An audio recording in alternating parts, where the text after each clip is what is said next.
Dead బాడీని ముందు ఎవరు చూశారు? నేనే మేడం. పోలీసులకు మీరే ఇన్ఫార్మ్ చేశారా? అవును. ఇంకెవరికైనా ఫోన్ చేశారా?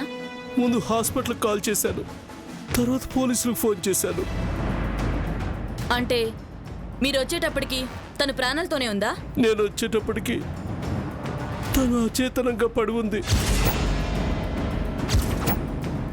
ఆ టెన్షన్లో నాకేమీ తోచలేదు, ఏం చేయాలో అర్థం కాలేదు. అందుకే హడావిడిగా హాస్పిటల్కి కాల్ చేశాను. అప్పుడు కాస్త సర్దుకొని చూస్తే తను ప్రాణంతో లేదు. అందుకని పోలీసులకు ఫోన్ చేశాను మేడం. మీ ఆవిడ ఆత్మహత్య చేసుకుని ఉంటుందా? నాకు తెలిసైతే కాదు. బిజినెస్ లో ఏమైనా నష్టాలు వచ్చాయా సడన్ గా? లేదు, తను బిజినెస్ లో నష్టపోవడం అనేది ఇంపాసిబుల్. పోనీ పర్సనల్ గా ఏమైనా ప్రాబ్లమ్స్ ఉన్నాయా? నో వే, తనకు అసలు చనిపోవాల్సిన అవసరమే లేదు. ఎలాంటి సమస్య వచ్చినా తను చనిపోయేంత పిరికిది కాదు.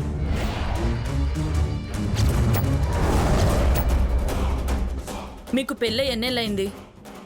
12 సంవత్సరాలు. పిల్లలు లేరా? తనకు పిల్లలు పుట్టే అవకాశమే లేదు. అయితే ఇది సూసైడ్ కాదు అంటారా? ఖచ్చితంగా కాదు, ఇది కన్ఫర్మ్ గా హత్య. ఎవరో కుట్ర చేసి చంపారు, కానీ ఎవరన్నా తెలియట్లేదు.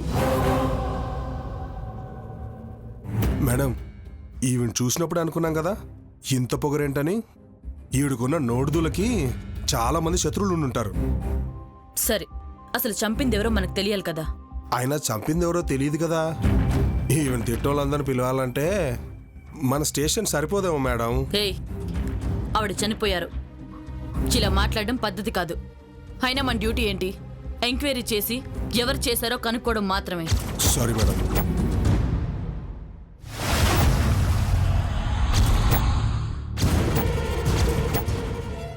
ఒకసారి మీ ఇల్లంతా చెక్ చేయొచ్చా? వెళ్ళి చెక్ చేసుకోండి మేడం.